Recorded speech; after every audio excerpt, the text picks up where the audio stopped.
Hello. What do you want? What? You want to come up on my lap? Come up and say hi. Want to come up and say hi? Want to come up and say hi? Want to say hi to the people? Here. Oh. Oh. Oh. Hello. It's Nola. He wanted to say hi. Oh. Nola and I have been having such a fun time hanging out, cuddles and playtime, and he's 4 years old, but he acts like he's 2 months old. Yes. Here.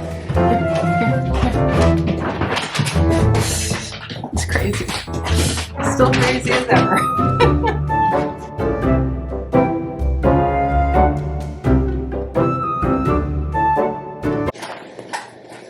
Hi everyone, it's me, Jess. Good morning. Good Sunday morning. It's quite early. I have been, you can probably hear Nola eating his food in the background. That should only last for a few minutes. I have had a very busy couple of weeks with work. It's midterms, but I still wanted to hop on and talk about a few books that I've read recently. Some of them not so recently. Some of them are from back in the spring and the summer. I'm really doing catch up with all of my videos about books that I've read. So bear with me as I catch up. It's kind of fun though to talk about these books after a little bit of time has passed. Normally I talk about books immediately or very close to when I read them, and sometimes it's really good to leave a little bit of space and let those books sink in, the ideas sink in, the themes sink in. So I think that actually this is kind of maybe even better as a practice. So today I'm going to talk about 5 books that I've read recently and what I thought of them. I hope that you enjoy this video. I hope that I'm able to convince you to read some of these books because some of them I thought were really fantastic. And I'm going to start off with one that I really enjoyed, that I think is really good. Wish that more people had access to, could read. This is by a Canadian author. Her name is Erum Shazia Hasan, and she wrote this book, We Meant Well. I've talked about it a few times. I actually, when I did my vlog for Christmas last year, I was reading this book and I had put it down and picked it up again a few times, not because it wasn't good, just because I was reading other things and felt pressure to read other things. Yeah, actually what happened is that I put it down and then got distracted and then came back to it, and I'm really happy I finished it because I really enjoyed it. So talk about the plot. The story opens with our main character, Maya, getting a phone call in the middle of the night from the, I guess, the board of the not-for-profit organization that she works with in a fictional country called Lakana. It's not a real place. I looked it up, but it's meant to represent, I guess, a universal kind of situation. So she gets this phone call in the middle of the night, and the issue is that her coworker is being accused of allegedly sexually assaulted a young girl from the local community, from the village. The young girl, Lele, was a protege and was helping within the organization. So Maya has to respond, and so she gets on a plane and heads over to Lakana to address the situation. Maya's marriage, so there's a little bit of back and forth between Maya's home life in LA and her life as an aid worker, which is very interesting. So her marriage is in trouble and she ends up leaving her young child behind to go and try to manage the situation, believing that it won't be for a long period of time, that it will be temporary, that it will get resolved easily. And of course, that's not the case. So when Maya arrives in Lakana, there are a lot of protests happening. There are local protesters that are surrounding the compound where the aid organization is housed, and they're demanding justice for Lele. And Lele is the daughter of the chief of the local village, so it's quite a political situation for the organization, and Maya has to navigate the relationship between the organization and the community, and she also has to try to assess how viable the complaint is, and then, of course, what she needs to advise her board to do about it. A difficult and frightening situation to find yourself in the midst of. So when Maya arrives in Lekena, she begins to try to put the pieces together of what might have happened in her absence and to discover ultimately what the truth is. But we all know that in situations like this, the truth is very difficult to prove and also to uncover, because it's shameful and there are politics involved and people are afraid to take action in cases like these. So she finds herself ultimately caught between Mark, who is the man. He's from France. He's been working with the organization for a very long time. She feels that it would be a huge shock if he was capable of doing something like this. She goes back to an incident where where there was a fire and Mark was running into the fire to save people. So he's this very kind of heroic figure, and it doesn't seem like it would be very out of character for him to have actually done something like this.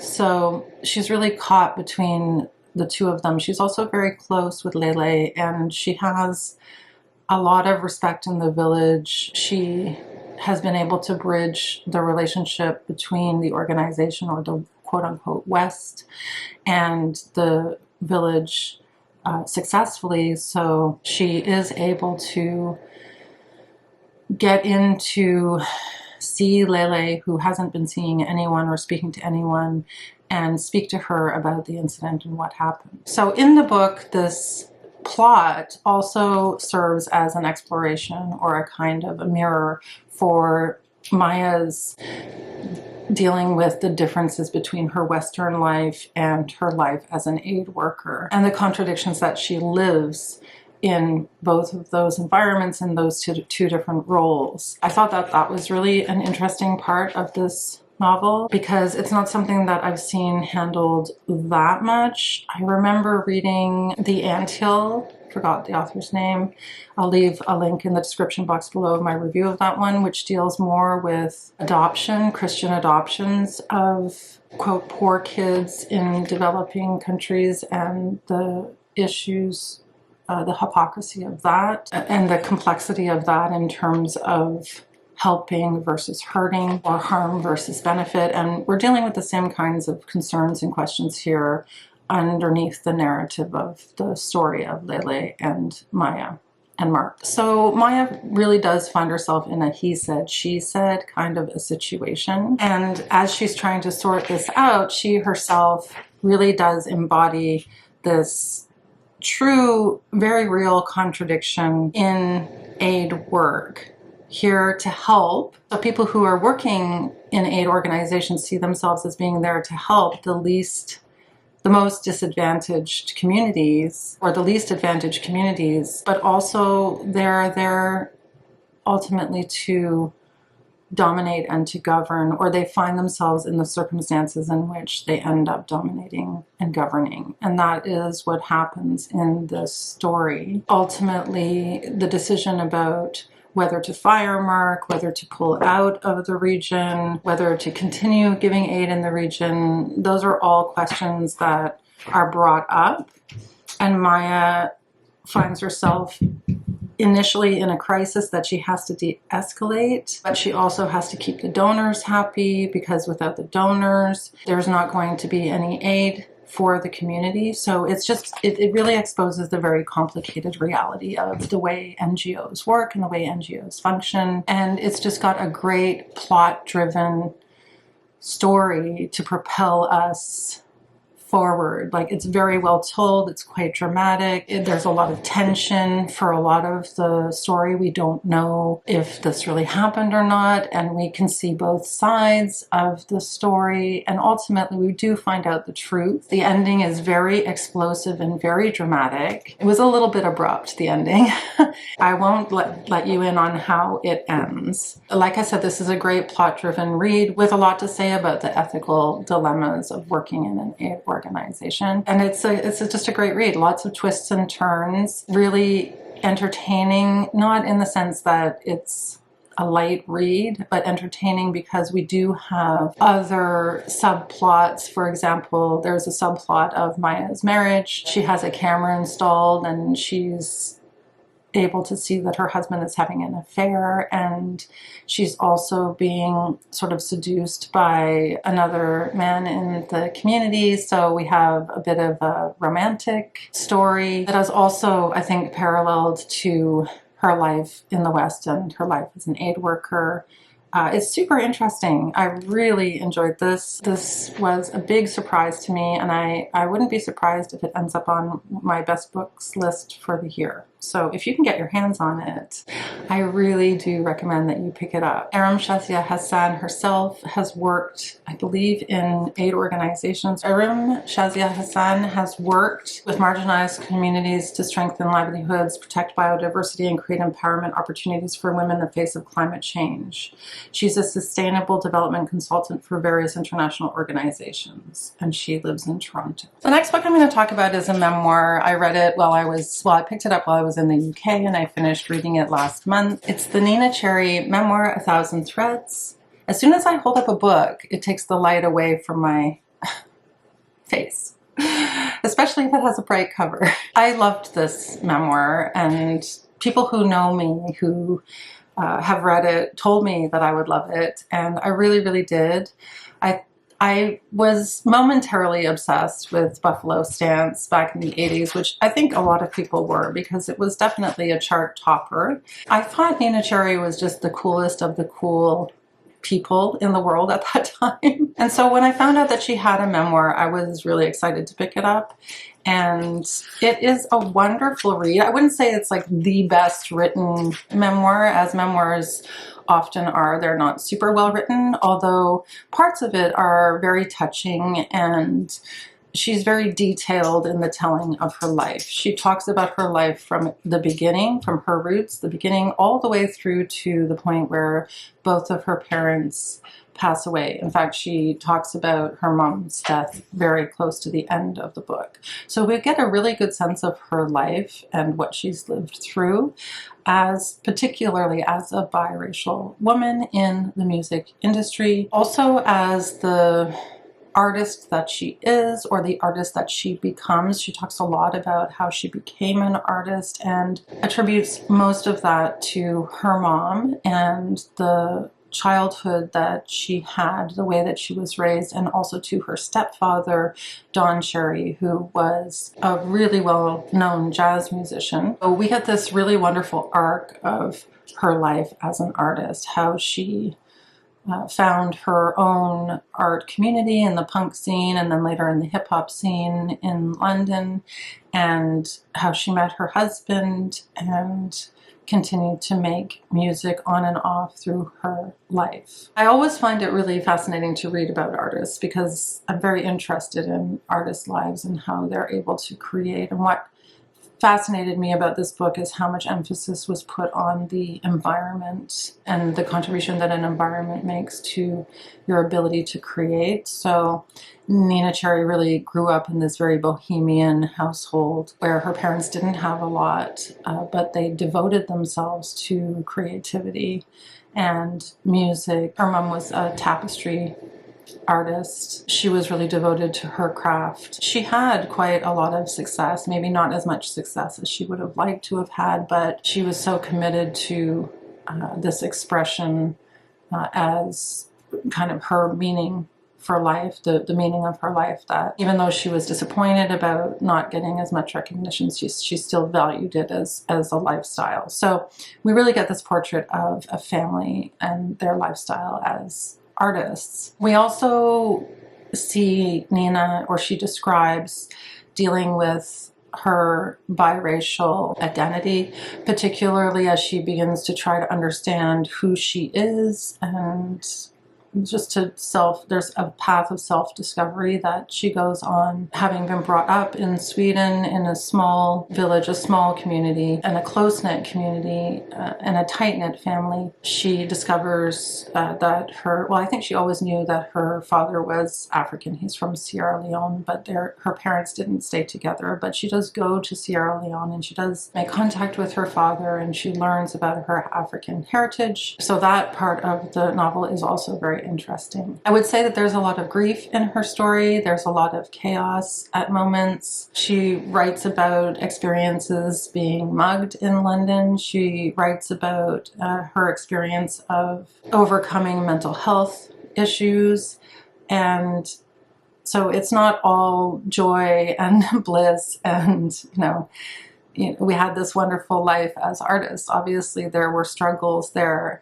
And especially for Neneh, she struggled, and her whole family struggled with her stepdad's addiction to heroin, because as a musician at that time, he struggled with this addiction, and he struggled with it for his entire life. Not only that, she and her husband and her group of artists and musicians lived through the AIDS epidemic, so they lost very close friends to AIDS. She writes about that as well in this memoir. So there's a lot that she has experienced, and so even though it provides us with this great story about her life, it also takes us back in time to these different periods in sort of the history of music and really historical time periods in the world, and how she experienced them firsthand, which is also very, very interesting. So for example, when she joined the female-only DJ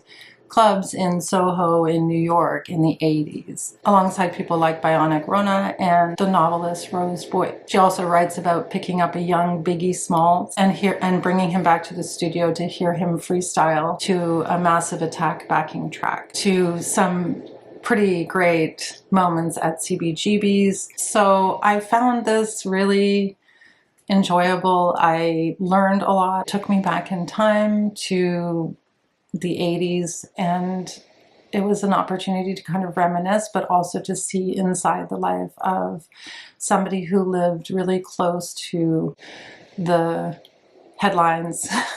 And that's always really interesting. So I would definitely recommend this if you like reading about people in music. I think she's fascinating. I think she has something unique to tell in terms of her background. And it read very feminist, or very strong in terms of Moki, her mother, and Moki's presence in her life as an artist and as her mother, and how that contributed to her success. So I think it's a great read if you want to pick it up. Next, I'm going to talk about a book that was on the long list for the International Booker Prize that I read some time ago and haven't had a chance yet to talk about on the channel. I don't know if I would say it's the most enjoyable book. So the book that I'm referring to, so this book was a frolic in a specific way. Like, it's very dark humor, it's very witty, but the subject matter is disturbing. It's Eurotrash by Kracht. Hope I'm saying his name correctly, and translated by Daniel Bowles from the German. This is Christian Kracht's fifth novel. I've never read anything of Christian Kracht's before. It's my first time reading his work. He's hilarious, but in the most dry. So this is the first novel that I've read by Christian Kracht. Apparently this is a sequel to another novel of his called Fatherland, which is a novel, it might be autofiction. It's a novel about a 20-something descendant of a noble family who travels around Germany and behaves extremely hedonistically, and that's basically the premise of Fatherland, which I haven't read, although it sounds like it could be a good read. This one is similar but different. We start off in Zurich, where Christian comes to take care of his 80-year-old mother, who has just been released from the psychiatric ward for, I guess, dementia. He meets her at her apartment after she's been discharged, and he eventually decides that he wants to take her on a road trip, and she decides that she wants to dispense of her fortune. This is a very questionably obtained fortune, or at least her investments are highly unethical or questionable, because she's made this fortune, or the fortune has been built from investments in German weapon systems manufacturing. So his mother is also kind of sadly addicted to booze and pills. She's obviously a really unhappy person, and she's a very, very wealthy person. So we also find out that Christian's grandfather had very strong ties with the Nazi regime. So we begin to see that he himself is contending with this past, probably maybe a little bit more so than his mother, but his mother also, because she makes this decision to take all of her money out of the bank, put it in a garbage bag, and distribute it to people on their road trip. So immediately what came to mind for me is, of course, the connection between money, or the correlation between money and garbage, because the money in the garbage bag is a pretty straightforward depiction. So this idea of like trying to come to terms with your past, this moral unease that is associated with inherited privilege and inherited wealth. Or, I mean, unease is kind of a nice word for it. Maybe horror. It's like another word for it. So that is very clearly laid out in the novel. They set off on this road trip. You know, what could possibly go wrong? What begins to happen as they set out on this road trip, they decide to take a taxi, interestingly enough. And Christian is telling his mother that he's taking her to Africa. And along the way, they're telling these different stories to each other. He's clearly not taking her to Africa, but there's this idea that gets built on at that point where you realize that there's a lot of we're telling stories to each other. In fact, his mother asks him to tell her a story at one point. So there's this idea of fabricating life, telling stories about your life, living in some kind of imaginary world as a means of escaping the reality. So it's about the stories that we tell ourselves. And so just the fact that the trip is predicated on this falsehood indicates that. So they go to a number of different places. They actually end up going to a Nazi-inspired commune in the mountains, a glacier in the Alps, and they finally end up at the grave of Jorge Luis Borges in a Geneva cemetery. Jorge Luis Borges was an Argentinian short story writer, essayist, poet, and translator. He's considered to be a very strong influence on the direction of literary fiction through this type of metafiction style and a movement in which literature distances itself from life situations in favor of reflection on the creative process and critical self-examination. So I think that for sure Christian Kracht was telling us something with that. And like I said, he tells his mother a series of stories to pass the time, many of which she hilariously doesn't enjoy and tells him are terrible. The other thing that's really nice about this story is that because they end up on this road trip together, they end up in this forced intimacy situation.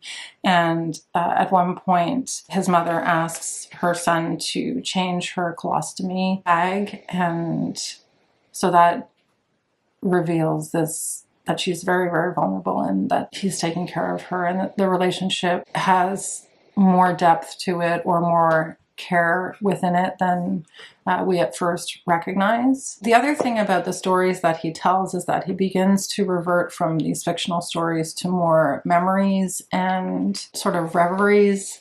So in a way, it's also like we're going on a figurative road trip through his mind, which is very interesting as well. So I think, for now, that's all I'll say. I thought it was good. It was funny. It was disturbing in parts, different from anything I've read in a while. And I think just the uncertainty around their relationship, where they were going to end up, and the uncertainty about where they're going was what kept me reading, as well as I was very interested in the observations that were being made throughout the story. So I'm going to talk about 2 more books that are works in translation that I read during Women in Translation Month, which was in August. Well, I started reading them in August and finished them off in September. The first is the set of short stories, Reservoir Bitches by Dahlia de la Cerda. This one translated by Heather Cleary. This was also longlisted for the International Booker, and it contains 13 short stories that are all narrated in the first person by a variety of voices, all women. And the stories are related to one another in that some of the characters in one story will show up in another story, or a character that is a secondary character in one woman's story will show up as the voice of the teller of the story in another short story. So in that way, it was really interesting to read. And most of these stories are stories of extreme hardship, extreme cruelty, and just the difficulties of living as a woman in Mexico. So the first story was really hard to read. It's called Parsley and Coca-Cola. It was so hard for me to read this first story. I had to keep putting it down and picking it up and putting it down and picking it up. So I was almost not able to continue. It's about a young woman who aborts her own child through a concoction of medicinals that she takes. She aborts her baby, but death was for sure a really consistent presence in the lives of these women. Many of the stories are intertwined, as I said, telling events from the perspectives of different women, and yet they all really do stand alone as individual or personal stories as well. For example, in the story, God Forgive Us, the victim in that story returns as the narrator of God Didn't Come Through, which is another short story, which tells her backstory and how she turned to a life of crime. So there's a lot of content in here about women being in gangs, about women turning to crime, about women being violent, being forced into a life of crime, as well as being victims of crime and being victims of the patriarchy. So thematically, you realize by the end of this story, and it's made very clear at the end of the story in the last story, that thematically femicide is one of the major themes. And a few of the stories have women narrating from beyond the grave, which I thought was really interesting. That's unusual. So the last story is, in fact, about a woman who is writing a letter to herself and on the recommendation of her therapist so that she can process the grief. So in this last story, she does something a little bit that reminded me of what Percival Everett did in The Trees.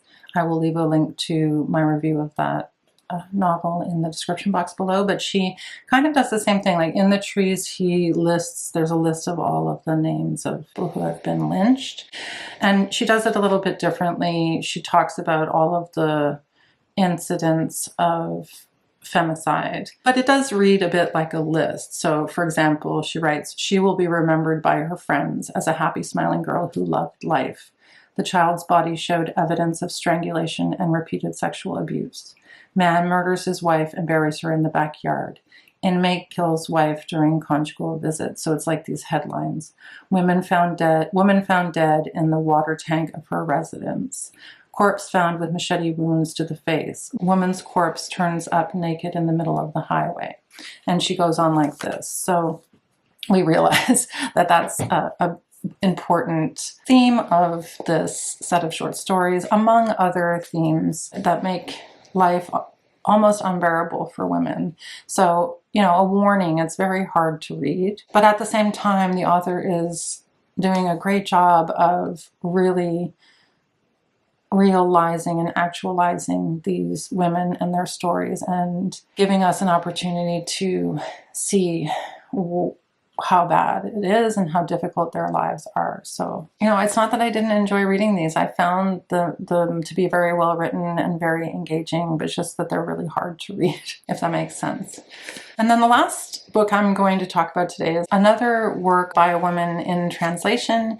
It's called Girls Against God by, I think it's Jenny Hval, but I've heard people say Henny Hval. She's a Swedish writer, so I'm probably saying it incorrectly, and it's translated by Marjam Idriss. This book really messed with my head. And it was the kind of book that, like, there's a blurb on the jacket. There's a blurb on the jacket of the cover that says, "Welcome to small town Norway. White picket fences run in strict rows and strict white Christian values run deep.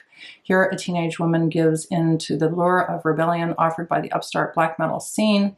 She is a creature of obscure creativity and of a hatred she holds dear. She moves to Oslo, a site of weird convergences, a coven of witches, cook up curses, etc., etc." So we get the sense that it's this straightforward story about a young girl who moves to Oslo, a bigger city, away from this stifling environment that's described as her hometown, and is able to express herself. And for sure, that's what this novel is about, but the way that it's written is not straightforward at all. It's not a straightforward plot. It's very surreal, and it gets more and more surreal as the novel goes on. It's told through different mediums. Like, for example, she's trying to write a film script, so we get bits and pieces of her film script through the novel, and eventually, like, the ending of the novel is her script. And it was the kind of read where I would, like, my brain would be wanting to understand and wanting to get a grip on what was happening, but oftentimes wasn't able to.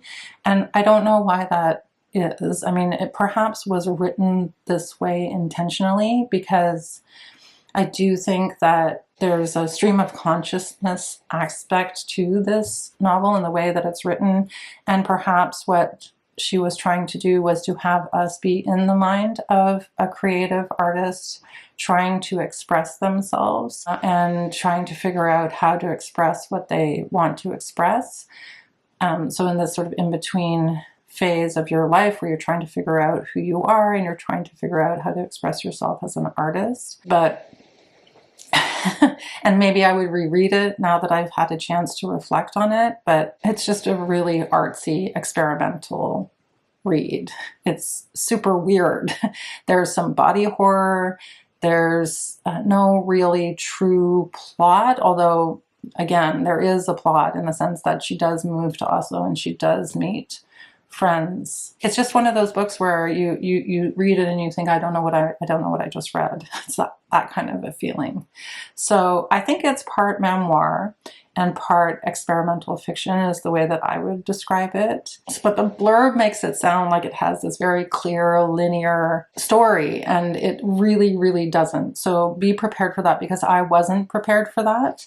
And it's not that I was disappointed, it's just that it was completely different from what I thought I was going to be reading. So it's like a coming of age or an adventure story, and it's like an adventure that the character goes on, but it's an adventure of discovering art and also exploring, like, there are a lot of themes that are explored. The theme of, obviously, feminism and anti-religion and hatred, but like hatred as a feeling, the vilification of rage and hatred, particularly in women, is the theme that's explored. And she talks a lot about embracing rage and embracing hatred. And I thought that was very interesting. The character goes on this path of self-growth where she's embracing her rage and her anger and her, I don't know if I would say violence, but her rage. So it's like female rage and embracing of female rage in her art, and trying to flip around the idea of angry women or anger in women being a negative thing, that it could be a force for change or a force for interpreting, learning, seeing things differently. So the lines between the fictional account of her story and the reality and what's surreal and what's imagined is really blurry in this book. It's got this very goth feel to it, but it's confusing. I did mark one passage that I want to read to you, though, that I thought was really interesting. And this is near the beginning of the book where the writing is a little bit more based in reality. And then, like I said, it gets weirder and weirder as you go. She's writing about her research into witchcraft because she's very interested in witchcraft. And she writes, I move on from looking at 90s dark throne to poring over old books on witchcraft, studying the language used to describe the witch. Oh, she spends a lot of time talking about language in this book as well, and that kind of went over my head. Like, she talks about whiteness and the silent H, and why is it written that way? Like, and that stuff went over my head. There were a lot of stuff that went over my head in this book, which is kind of annoying. I don't know if it's because it's translated. Studying the language used to describe the witch, her transformation, her art, and her crimes. A lot of effort has been put into these definitions, since the witch is the symbolic antithesis of power. See, this is the stuff that I really enjoyed. Her existence has to be constantly accounted for, and the threat she poses justified. The witch hunts of the 17th, 18th, and 19th centuries mostly targeted women, and as a result, a lot has been written about why women more often become witches, and become is italicized. The witch is most often referred to as she and her, both italicized. The old scriptures claim that witchcraft has to be more accessible to women. Some describe the witch as dormant in all women, intrinsic to women's nature. Others later claim that only certain kinds of women perform those devilish rituals. The real rituals are where the transformation happens, where witches swear that they really do hate God with both soul and body, and in the presence of Lucifer and other witches. I just thought that was really cool and really interesting, and this idea of hating God is the theme that runs throughout the whole book, and being angry at God and raging against the religious / colonial / patriarchal system. I certainly got something out of it. I don't think that this book is for everyone. I think that a lot of people will find it hard to read and hard to find their way into. I really had to kind of force myself to stick with it because it's just so weird. Anyway, so yeah, do with that what you will. That brings me to the end of this video. For the recent reads videos, I'm going to try to only talk about 5 books in each video so that it's not too long for people.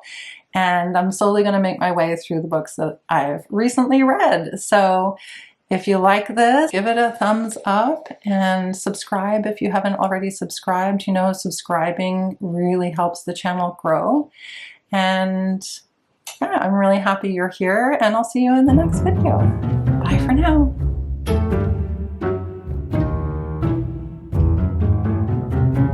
Since the witch is the symbolic antithesis... No! Stop! I'm busy. Don't bark. She's a Norwegian writer, or Swedish writer. The most sort of dry...